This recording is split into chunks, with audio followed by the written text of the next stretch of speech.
नमस्कार, फोकस न्यूजमा स्वागत छ। म डेभिड पाण्डे। मङ्सिर 15 गते सोमबार देशका आधा जसो स्थानीय तहमा एक प्रकारको लहर छायो।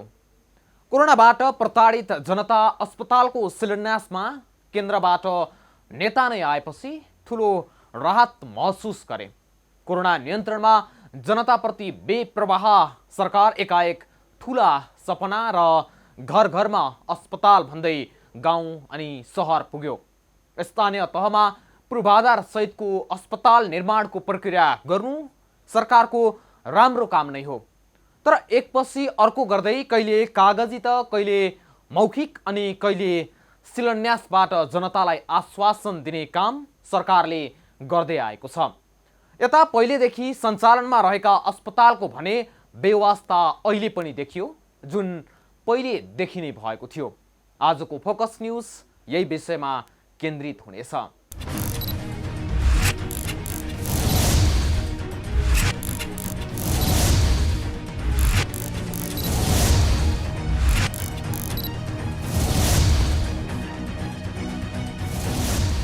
दर्शकवृन्द, सरकार कोरोना संक्रमितको उपचारको दायित्वबाट पन्सिन खोजेसँगै अधिकांश संक्रमित होम आइसोलेसनमा बस्न बाध्य छन्।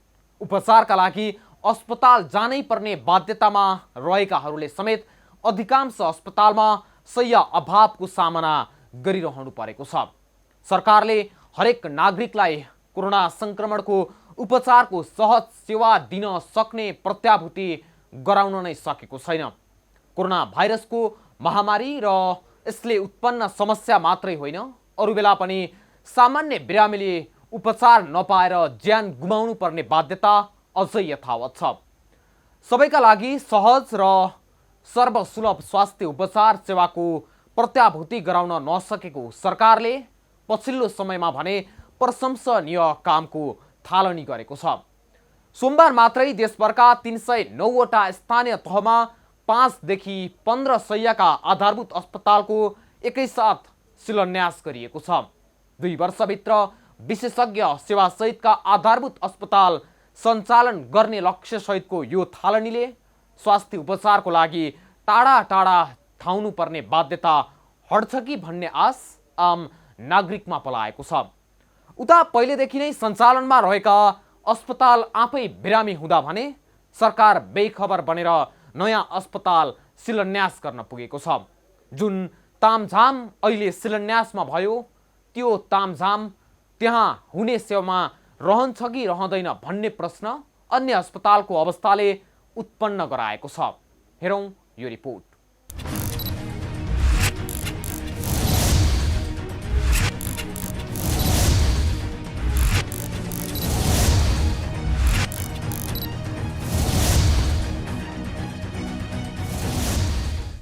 अहिले सबैको ध्यान नेपालको स्वास्थ्य क्षेत्रतर्फ केन्द्रित बनेको छ। स्वास्थ्य तथा जनसङ्ख्या मन्त्रालयले कोरोना संक्रमणका कारणले हरेक घण्टा 1 जनाको मृत्यु भएको तथ्याङ्क सार्वजनिक गरिरहेको छ।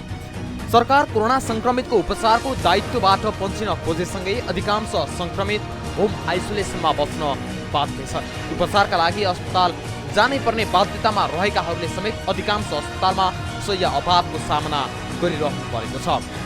सरकारले हरेक नागरिकलाई कोरोना संक्रमणको उपचारको सहज सेवा दिन सक्ने प्रत्याभूति गराउन नै सकेको छैन। कोरोना भाइरसको महामारी र यसले उत्पन्न समस्या मात्रै होइन, अरू बेला पनि सामान्य बिरामीले उपचार नपाएर ज्यान गुमाउनु पर्ने बाध्यता अझै छ। सबैका लागि सहज र सर्वसुलभ स्वास्थ्य उपचार सेवाको प्रत्याभूति गराउन नसकेको सरकारले पछिल्लो समयमा भने प्रशंसनीय कामको थालनी गरेको छ।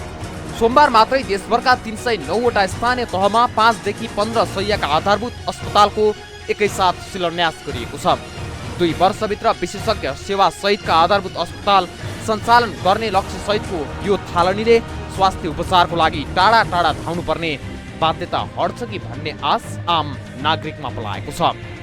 स्थानीय तहसम्म आधारभूत स्वास्थ्य सेवा पुर्याउन सरकारले 396 स्थानीय तहमा अस्पताल बनाउनका लागि 57 अर्ब 97 करोड बजेट निकासा गरेको छ। अझ अर्थमन्त्री विष्णु पौडेलले अस्पतालको भौतिक संरचना निर्माणमा बजेट अभावको समस्या झेल्नु नपर्ने प्रतिबद्धता गरेर आधारभूत अस्पताल निर्माणले गति लिने सुनिश्चितता गर्नु भएको छ। स्वास्थ्य तथा जनसङ्ख्या मन्त्रालयका अनुसार सोमबार जग्गा प्राप्ति भइसकेका स्थानहरूमा अस्पतालको शिलान्यास गरिएको छ। बाँकी स्थानीय तहमा जग्गा प्राप्तिको काम पूरा गरेर मङ्सिरभित्र शिलान्यास गरिनेछ। देशभर एकसाथ यति ठूलो संख्यामा अस्पताल शिलान्यास गर्नु स्वास्थ्य पूर्वाधार निर्माणमा ठूलै फड्को मान्नुपर्छ। सरकारले यसलाई स्वास्थ्य क्षेत्रमा क्रान्ति भनेको छ। स्वास्थ्य मन्त्रालयले आर्थिक वर्ष 2075-76 मै प्रत्येक गाउँपालिकामा 15 शय्यासम्मको एउटा अस्पताल बनाउने योजना सहित बजेट मागेको थियो। 26 वैशाख 2075 मा तत्कालीन स्वास्थ्य राज्य मन्त्री पद्मा कुमारी अर्यालले एक पालिका एक अस्पतालको योजना अघि बढाएको बताएकी थिइन्। आर्थिक वर्ष 2076-77 को नीति तथा कार्यक्रममा एक स्थानीय तहमा एक चिकित्सक पुर्याउने घोषणासँगै आर्थिक वर्ष 2076-77 को बजेटमा प्रत्येक स्थानीय तहमा अस्पताल बनाउने घोषणा गरिएको थियो। स्वास्थ्य पूर्वाधार नभएका स्थानीय तहहरूमा कम्तीमा एक प्राविधिक अस्पताल स्थापना गरी सबै स्थानीय तहमा न्यूनतम एक चिकित्सकको व्यवस्था गरिनेछ। आधारभूत स्वास्थ्य सेवा स्थानीय तहका सबै वडामा उपलब्ध गराउन स्थानीय तहको लागत सहभागितामा स्वास्थ्य संस्था निर्माण गर्न रु 5 अर्ब विनियोजन गरेको छु। हरेक पालिकामा विशेषज्ञ चिकित्सक सहितको आधारभूत स्वास्थ्य उपचारको पहुँच विस्तार गर्ने सरकारी योजना अनुसार नै स्वास्थ्यले अघिल्लो आर्थिक वर्षमा भन्दा 21 अर्ब 91 करोड रुपियाँ बढी बजेट पाएको थियो र यसरी आएको रकमको धेरै ठूलो हिस्सा पूर्वाधार विकासका लागि छ। स्थानीय तहमा 5 देखि 15 शय्याका आधारभूत अस्पताल स्थापना र स्तरोन्नतिका साथै साबिकका जिल्ला र अञ्चल अस्पताल स्तरोन्नति गर्न 14 अर्ब 27 करोड बजेट विनियोजन भएको छ। काठमाडौँमा 300 शय्याको सरुवारोग अस्पताल, प्रदेश राजधानीमा थप 250 आइसियु र सबै प्रदेशमा सरुवा रोग अस्पतालको पूर्वाधार बनाउन 12 अर्ब 46 करोड बजेट छुट्याइए अनुसार कतिपय स्थानमा भने स्तरोन्नतिको काम अघि बढिसकेको छ। अस्पताल बनाउन जग्गा अभाव हुन सक्ने देखेर मन्त्री परिषदले स्थानीय तहले जग्गा भाडामा लिएर पनि बनाउन सक्ने निर्णय गरेको छ भने सङ्घीय मामिला तथा सामान्य प्रशासन मन्त्रालयले पनि जग्गा प्राप्तिमा समन्वय गरिरहेको छ। बजेट विनियोजन भए पनि अस्पताल निर्माणले अभियानको रूप लिन सकेको थिएन। 28 असोजमा अर्थमन्त्री नियुक्त भएका विष्णु पौडेलले 3 कार्तिकमा स्वास्थ्य मन्त्री भानुभक्त ढकाल लगायतसँग छलफल गरेर प्रत्येक स्थानीय तहमा एकै दिन अस्पताल निर्माणको शिलान्यास गर्ने योजना अघि सारेका थिए। ललितपुरको गोदावरी नगरपालिकामा बन्न लागेको वज्रबराही चापागाउँ अस्पतालको भवन शिलान्यास गर्दै अर्थमन्त्री पौडेलले हरेक नागरिकलाई सहज स्वास्थ्य उपचार सहित बाँच्न पाउनुपर्ने संविधानको मौलिक हक अनुसार स्थानीय तहमा सुविधा सम्पन्न पूर्वाधार, डाक्टर, स्वास्थ्यकर्मी, स्वास्थ्य उपकरण उपलब्ध गराउने उद्देश्यले अभियान सञ्चालन गरिएको बताएका छन्। पालिकाहरूमा बन्ने आधारभूत अस्पतालका लागि 57 अर्ब 95 करोड 11 लाख रुपियाँ बजेट विनियोजन गरिएको उनले जानकारी दिएका छन्। 18 करोड रुपियाँको सीमामा रहेर 15 शय्याको अस्पताल निर्माण गर्न सकिने भन्दै उनले पूर्वनिर्धारित समय 2 वर्ष अघि नै निर्माण कार्य सम्पन्न गर्ने गरी काम गर्न आग्रह गरे। उनले कुनै पनि हालतमा बजेट अभाव हुन नदिने वाचा समेत गरेका छन्। गुणस्तर सुनिश्चित हुने गरिकन र अहिलेको आवश्यकतालाई पूरा गर्ने त्यस प्रकारको भवनको रूपमा यो रहनेछ भनेर म अपेक्षा गर्न चाहन्छु। खास गरी निर्माणका सन्दर्भमा 3टा पक्षमा हामीले ध्यान दिनुपर्छ। प्रक्षेपित लागतमा निर्माण गर्न सकियोस्, गुणस्तरीय रूपमा निर्माण गर्न सकियोस्, निर्धारित समय वा सोभन्दा अगावै निर्माण गर्न सकियोस्। यस हिसाबले यहाँले ध्यान दिनुहुनेछ भनेर म अपेक्षा गर्न चाहन्छु। र म यो भन्न चाहन्छु, यो अस्पताल 15 शय्याको अस्पताल निर्माण गर्नका लागि गोदावरी नगरपालिकालाई बजेटको अभाव हुने छैन। यस हिसाबले आज मात्रै देशका 396 पालिकाहरूमा एकसाथ हामीले भवन यो अस्पताल 5 शय्या, 10 शय्या र 15 शय्याका पालिका स्तरका आधारभूत अस्पतालहरूको शिलान्यास गर्ने कार्यक्रम तय गरेका थियौँ। तर सोमबार शिलान्यास भएका अधिकांश अस्पताल निर्माणको ठेक्का लाग्न भने बाँकी नै छ। तर 2 वर्षभित्र सबै अस्पताल बनिसक्ने सरकारको दाबी छ। अस्पताल शिलान्यास गर्ने हरेकले सोमबारको दिनलाई ऐतिहासिक दिन भनेका छन्। संघीय सरकार के भी नीति रहा कि हरेक प्रदेश में एक सरुआ रोग तथा महामारी नियंत्रण अस्पताल बनना स्वाभाविक है। अभी का स्वास्थ्य मंत्री जी से बात हुआ तो मैंने कहा कि हम लोग अपना नीति कार्यक्रम में ले आ चुके हैं। प्रदेश सरकार को पैसा को नरमा बुझ्दै, संघ सरकार को योजना को नरमा बुझ्दै अब त्यसलाई बनाउने जनताको घर घरमा पुर्याउने गरी उपयोग गरेर अगाडि बढाउनको निम्ति म तपाईँलाई हार्दिक आग्रह गर्न चाहन्छु। सङ्घीय सरकारले 396 वटा पालिकामा एकमुष्ट एउटै समयमा शिलान्यास गर्नु भनेर निर्देशन गरेको कारणले गर्दाखेरि हामीले टिका नलागिकन यो शिलान्यास काम गरिरहेको छ। सरकारी योजना अनुसार प्रदेश 1 मा 86, लुम्बिनीमा 57, सुदूरपश्चिममा 54, प्रदेश 2 र गण्डकीमा समान 53, बागमतीमा 51 र कर्णालीमा 42 स्थानीय तहमा आधारभूत अस्पताल बन्ने छन्। 5 शय्याको अस्पतालका लागि 70 लाख, 10 शय्याका लागि 85 लाख र 15 शय्याका लागि 1 करोड बजेट निकासा हुने बताइएको छ। केही समय पछाडि फर्किएर हेर्ने हो भने यो परियोजनाको सुरुवात 2073 सालमा भएको देखिन्छ। परियोजनाको बीजारोपण तत्कालीन प्रधानमन्त्री पुष्पकमल दाहाल प्रचण्डका पालामा भएको हो। प्रचण्डले नेपाली काङ्ग्रेस सहितको गठबन्धन सरकारको नेतृत्व गर्दा स्वास्थ्य मन्त्री थिए गगन कुमार थापा। छोटो समय मन्त्रालय सम्हालेका थापाले स्वास्थ्य क्षेत्रमा थुप्रै नीतिगत जग बसाल्ने प्रयास गरेका थिए। त्यसमध्ये एक हो एकीकृत स्वास्थ्य पूर्वाधार विकास परियोजना। हरेक नागरिकले आधा घण्टाको दूरीमा आधारभूत स्वास्थ्य सेवा पाउन सक्ने गरी प्रत्येक स्थानीय तहमा अस्पताल निर्माण गर्ने गुरुयोजना त्यसबेला बनेको थियो। अस्पताललाई बेडका आधारमा नभई सेवाका आधारमा वर्गीकरण गरिएको थियो। यसरी बन्ने अस्पतालहरूका लागि कस्ता जनशक्ति र उपकरण चाहिन्छ भनेर अध्ययन समेत भएको थियो। त्यही अध्ययनले नर्सिङका लागि चाहिने भन्दा बढी जनशक्ति रहेको, विशेषज्ञ चिकित्सक भने झन्डै 3000 कम भएको देखायो। यो अभाव पूर्ति गर्न सरकारले आफैले ठूलो संख्यामा पढाउनु पर्छ भनेर कोशी, लुम्बिनी जस्ता सरकारी अस्पतालमा पढाउने योजना बन्यो। स्वास्थ्य मन्त्रालयले नेपाल स्वास्थ्य पूर्वाधार विकास मापदण्ड बनाएपछि 21 वैशाख 2074 मा मन्त्री परिषद बैठकले त्यसलाई स्वीकृत गरेको थियो। भवनको पूर्वाधारको डिजाइन तथा निर्माण सम्बन्धी निर्देशिका बनाउनुका साथै कुन स्थानीय तहमा कहाँ र कस्तो अस्पताल बनाउने टुङ्गो लगाएको थियो। तर बजेट ल्याउन नपाउँदै स्वास्थ्य मन्त्रीबाट थापा बिदा भए। यता यति चहल पहल र रौनकता छाएका बेला चालु अवस्थामा रहेका सरकारी अस्पतालको समस्यालाई यसै बिर्सिनु भने हुँदैन। अधिकांश सरकारी अस्पतालमा सबै स्वास्थ्य सेवा उपलब्ध छैन भने कतिपयमा चिकित्सक अभावको समस्या झेल्नु परिरहेको छ। अब बन्ने अस्पतालको शिलान्यासमा जुन तामझाम गरिएको छ, विशेषज्ञ सुविधा सहितको स्वास्थ्य सेवा दिन पनि यस्तै तामझाम गर्न जरुरी छ। कुन कुन अस्पतालमा के अभाव? भैरवा स्थित भीम अस्पताल र जाजरकोट अस्पतालमा सरकारी दरबन्दीका 1 जना डाक्टर पनि छैनन्, जबकि भीममा 11 जना र जाजरकोटमा 6 जना विशेषज्ञ डाक्टरको दरबन्दी छ। 8 डाक्टरको दरबन्दी भएको जुम्ला अस्पताल 1 जना करारका डाक्टर र प्रशिक्षार्थीका भरमा चलिरहेको छ। प्रदेश स्तरका अस्पतालमा 11 जना विशेषज्ञ डाक्टरको दरबन्दी भए पनि एउटा पनि पद पूर्ति छैन। जाजरकोट अस्पतालमा 6 जना विशेषज्ञ डाक्टर सहित 63 स्वास्थ्य कर्मीको दरबन्दी छ। 50 शय्याको अस्पतालको भवन बनिरहेको छ। जनशक्तिको अभावमा एम्बुलेन्स सेवा, एक्सरे सेवा बन्द अवस्थामा छन्। प्रमुख नौदा जिल्ला अस्पताल दोलखा 7 वर्षदेखि निमित्तकै भरमा सञ्चालन भइरहेको छ। 10औं तहको मेडिकल सुपरिन्टेन्डेन्टको दरबन्दी रहेको जिल्ला अस्पताल जिरी पनि नेतृत्वविहीन छ। तनहुँ जिल्लाकै ठुलो दमौली अस्पतालमा जीवन जलको समेत अभाव छ। अस्पतालमा जीवन जल र सामान्य औषधि समेत नहुँदा बिरामी वर्षेनी मर्कामा परेका छन्। 8 जना दरबन्दी रहेकोमा जिल्ला अस्पताल हुम्लामा 1 जना करार चिकित्सक र 5 जना छात्रवृत्तिका चिकित्सकको भरमा उपचार सेवा चल्दै आएको छ। प्रादेशिक अस्पताल जनकपुरमा पनि दरबन्दी अनुसार कर्मचारी र उपकरण छैनन्। 11औं तहका 10 जना विशेषज्ञ चिकित्सकको दरबन्दी रहेकोमा अहिले सबै खाली छ। नेपालगञ्ज स्थित भेरी अस्पतालमा दरबन्दी भए पनि चिकित्सक छैनन्। भेरी अस्पतालमा दरबन्दी अनुसार 22 जना चिकित्सकको पद पूर्ति अझै भएको छैन। झापाको भद्रपुरमा मेची प्रादेशिक अस्पताल र दमकमा जिल्ला अस्पताल छ। दुवै अस्पतालमा दरबन्दी अनुसार नियुक्ति छैन।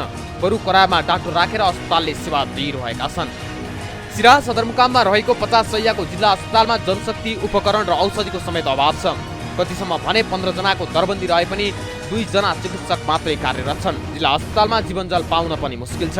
पूर्वी नवलपरासीको मध्यबिन्दु जिल्ला अस्पतालमा दरबन्दी अनुसार कर्मचारी छैनन्। 2 जना मेडिकल अधिकृत सहित 31 जनाको दरबन्दी भए पनि अहिले 6 जना मात्रै कार्यरत छन्। बर्दिया अस्पतालमा 10 विशेषज्ञ डाक्टर, 1 डेन्टल सर्जन र 4 मेडिकल अफिसर सहित 59 स्वास्थ्य कर्मीको दरबन्दी छ। तर 2 मेडिकल अफिसर, 1 डेन्टल सर्जन र 1 फिजिसियन सहित 32 जना मात्र कार्यरत छन्। देशभरका यी प्रतिनिधि अस्पतालको अवस्थाले संरचना बनेपछि स्वास्थ्य उपचार सेवालाई प्रभावकारी बनाउन धेरै चुनौती सामना गर्नुपर्ने देखाएको छ।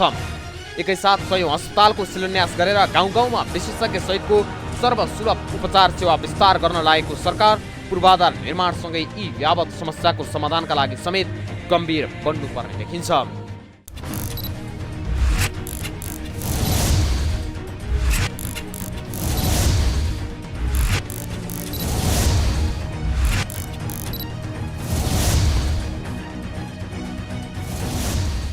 सरकार केही वर्ष अगाडिको योजना अनुसार अस्पतालको शिलान्यास गर्न व्यस्त त भयो नै, तर यहाँ कोरोना संक्रमितले समयमा न त उपचार पाएका छन् न त सरकारबाट कुनै हौसला नै।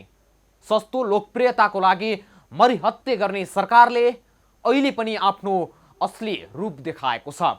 अस्पतालको शिलान्यास गर्नुलाई अत्यन्तै सकारात्मक रूपमा लिन सकिन्छ, तर यता कोरोनाको विषयमा भएको लापरवाहीलाई भने त्यसै नजरअन्दाज गर्न मिल्दैन। कोरोनाको रोकथाम नियन्त्रणको नाममा सरकारले लकडाउन बाहेक अर्को उपलब्धिमूलक कुनै काम गर्न सकेको छैन। दिनहुँ PCR परीक्षणको दायरा घटाइरहेको छ र संक्रमित न्यून भयो भन्दै आफ्नो झुटो दाबी बिकाउन खोजिरहेको छ। यी प्रसङ्गसहित उपस्थित हुनेछौँ एकैछिनको विश्रामपछि।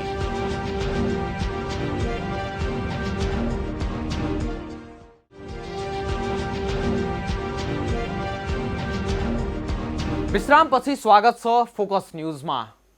दर्शकवृन्द, आज हामीले शिलान्यास गर्न व्यस्त सरकारले महामारीलाई गरेको बेवास्ताको विषयलाई उठाएका छौँ। कोभिड-19 को संक्रमणका कारण 1 घण्टामा 1 जना भन्दा बढीको मृत्यु भएको सरकारी तथ्याङ्क छ। सरकारी अभिलेखमा दर्ता नभएका अरू धेरैको संक्रमणका कारण ज्यान गएको हुन सक्ने अनुमान सहजै लगाउन सकिन्छ। यसको अर्थ हो नेपालमा कोभिड-19 को संक्रमण रोकिएको छैन। अरू देशमा कोरोनाको दोस्रो लहर सुरु भएपछि कतै लकडाउन त कतै विभिन्न कुरामा निषेध गरिएको छ, तर नेपालमा भने विभिन्न राजनीतिक दल र शक्तिहरू महामारी फैलन सक्ने गतिविधि गर्न अग्रसर हुन पुगेका छन्। राजनीतिक दलका नेताहरूले पार्टी र गुटका भेला गरिरहेका छन्। पछिल्ला केही दिन यता विभिन्न शहरमा राजावादीहरूले हजारौं जम्मा गरेर नारा गरिरहेका छन्। त्यताको भिड नियन्त्रण गर्न त सरकार चुकेको छ नै, त्यसबाहेक सरकारले महामारी नियन्त्रण गर्नको लागि धेरै कुरामा चुकेको छ। कति बेला आफ्नै अपरिपक्व निर्णय त कति बेला जनताको स्वास्थ्यप्रति देखाएको लापरवाहीले गर्दा कोरोनाको जोखिम झन बढ्दै गएको छ। हेरौँ यो रिपोर्ट।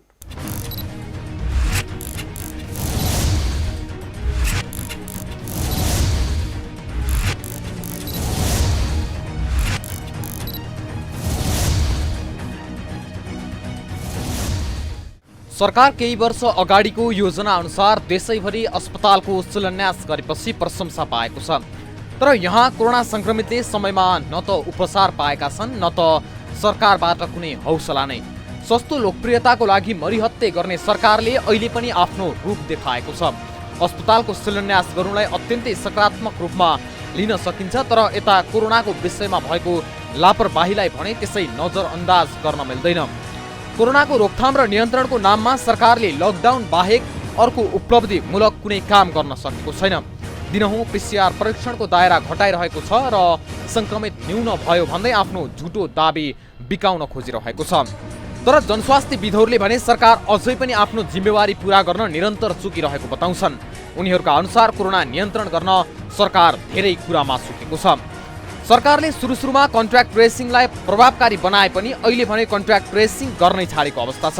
त्यस्तै लक्षण देखेका व्यक्ति, 1 जना संक्रमित देखिएको व्यक्तिका पारिवारिक सदस्य, संक्रमितसँग भेट भएका व्यक्ति, वृद्ध आदिले परीक्षण गराउन तयार नहुनुले पनि यसको जोखिम झन बढ्दै गएको जनस्वास्थ्यविदहरू बताउँछन्। क्वारेन्टिन तथा आइसोलेसन केन्द्रमा खानपिन, सरसफाई, बाथरुम आदि राम्रो नहुँदा ती खाली नै छन्। त्यहाँ बस्यो भने दुःख पाइन्छ भन्ने आम मानसिकता छ। अधिकांश संक्रमित होम आइसोलेसनमा हुँदा पनि उनीहरूलाई सरकारी स्तरबाट अनुगमन, निगरानी, परामर्श आदिको व्यवस्था भएको छैन। संक्रमित भएमा रोजगारमा जाने, घरबेटीले बस्न नदिने लगायतको कारण उनीहरू सार्वजनिक यातायात, पसल, बजार, कार्यस्थल आदि ठाउँमा आवत जावत गरिरहेका छन्, जसले सबैभन्दा भयानक अवस्था निम्त्याउने खतरा बढेको छ। सामाजिक दूरीको कुरा आए पनि अनुगमन कसैले गर्दैन तथा भिड नियन्त्रण गर्न कसैले ध्यान दिएको छैन। अस्पतालका जनरल वार्ड खाली हुने तर आइसियु र भेन्टिलेटर प्याक हुनुको अर्थ निकै चिन्ताको विषय हो। संक्रमितहरू निमोनिया भएर वा सास फेर्न नसक्ने भएपछि मात्र अस्पताल जाने प्रचलन देखिएको छ। मृतकको संख्या बढिरहेको छ। अहिले देखाइएको मृत्युको तथ्याङ्क अस्पतालमा मृत्यु भएका संक्रमितको मात्र हो। होम आइसोलेसनमा मृत्यु भएका व्यक्तिको PCR टेस्ट गरिएको छैन। महामारीको समयमा सरकारको पुरै ध्यान महामारी नियन्त्रणमा हुनुपर्ने हो, तर यहाँ स्वास्थ्य क्षेत्रभन्दा राजनीतिक क्षेत्रलाई बढी महत्त्व दिएको छ। ठुला ठुला सभा तथा सडक आन्दोलन भए पनि त्यतातिर सरकार मौन छ। जनस्वास्थ्य विज्ञ डाक्टर बाबुराम मरासिनीले सरकार अझैसम्म पनि गर्नै पर्ने आफ्नो कर्तव्यबाट पछि हटेको बताउँछन्। समुदायमा संक्रमण तीव्र हुँदा परीक्षण र कन्ट्याक्ट ट्रेसिङ लगायतका महत्त्वपूर्ण कार्यमा कमजोर देखिएको उनको बुझाइ छ। हाम्रो चाहिँ यो रोग रोकथाम गर्ने काम चाहिँ अत्यन्त कमजोर भयो। एउटा कन्ट्याक्ट ट्रेसिङ थियो, त्यो गर्दै गरेन। अनि चाहिँ यो व्यवहार परिवर्तनको चाहिँ अनि सन्देशहरू दिने काम, त्यो पनि अनि एकदमै अब चाहिँ अनि चाहिँ छँदै छैन भने पनि हुन्छ। त्यो वास्तवमा अनि हामीले अब रेडियो नेपालबाट दिएका छौँ। त्यो रेडियो नेपाल कति % जनसङ्ख्याले सुन्छ? काठमाडौँका जनताले टिभी हेर्छन् कि रेडियो नेपाल सुन्छन्? यो कुराहरू हेर्ने हो भने चाहिँ अनि 30% जनसङ्ख्याले त केही पनि पढ्दैन भन्छ। टिभी हेर्दैन, सोसल मिडिया हेर्दैन, पत्रिका पढ्दैन, रेडियो सुन्दैन, कुनै पनि रेडियो सुन्दैन। यस्तो भने 30% जनसङ्ख्या त उनीहरूले वास्तै गर्दैन केही पनि। त्यस्तो होला अब घरमा त्यस्तो अब यो चाहिँ यो आजभोलि फोन मात्रै उठाउने, सोसल मिडिया नहेर्ने, यस्तो पनि अनि चाहिँ धेरैजना व्यक्तिहरू हुनुहुन्छ। त्यसो कारणले चाहिँ अब यो प्रिभेन्सनको अथवा रोग रोकथामको काममा निकै धेरै कमजोरी भयो। छिमेकी देशहरूको अवस्था कस्तो? कोरोना भाइरस महामारीको कारण दक्षिण एसिया पनि नराम्ररी प्रभावित बन्न पुगेको छ। दक्षिण एसियाली सहयोग सङ्गठन सार्क सदस्य 8 मुलुकमध्ये अहिले पनि सबैभन्दा बढी सङ्क्रमित भएको मुलुक भारत हो भने सबैभन्दा कम भुटान। भारतमा अहिलेसम्म 94,31,692 सङ्क्रमित फेला परेका छन् भने कोरोनाबाट मृत्यु हुनेको सङ्ख्या पनि सबैभन्दा बढी 1,37,139 पुगेको छ। यद्यपि कोरोना सङ्क्रमणबाट मृत्यु हुनेको दर भने अफगानिस्तानमा सबैभन्दा बढी छ। अफगानिस्तानमा कोरोना सङ्क्रमणबाट मृत्यु हुनेको दर 3.83% छ। कोरोनाबाट सबैभन्दा कम प्रभावित भएको सार्क मुलुक भुटान हो। अहिलेसम्म भुटानमा सबैभन्दा कम 396 जना सङ्क्रमित फेला परेका छन्। अहिलेसम्म कोरोनाबाट कसैको पनि मृत्यु भएको छैन। सङ्क्रमित सङ्ख्याको आधारमा सार्कमा बङ्गलादेश दोस्रो स्थानमा छ। बङ्गलादेशमा 4,62,000 भन्दा धेरै कोरोना सङ्क्रमित फेला परेका छन् भने 6,609 जनाको सङ्क्रमणबाट मृत्यु भएको छ। पाकिस्तानमा 3,98,024 सङ्क्रमित फेला पर्दा 8,025 जनाको मृत्यु भएको छ। सार्क मुलुकमा नेपाल सङ्क्रमित सङ्ख्या र सङ्क्रमितको मृत्युदरको आधारमा चौथो स्थानमा छ भने मृतक सङ्ख्याको आधारमा 5औं स्थानमा छ।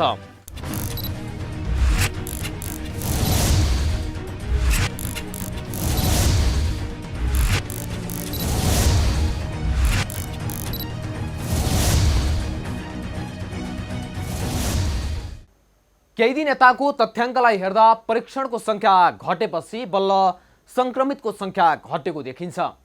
यदि परीक्षण बढाइयो भने सङ्क्रमितको सङ्ख्या बढ्ने कुरामा दुई मत छैन, किनकि सङ्क्रमित दर करिब 20% छ।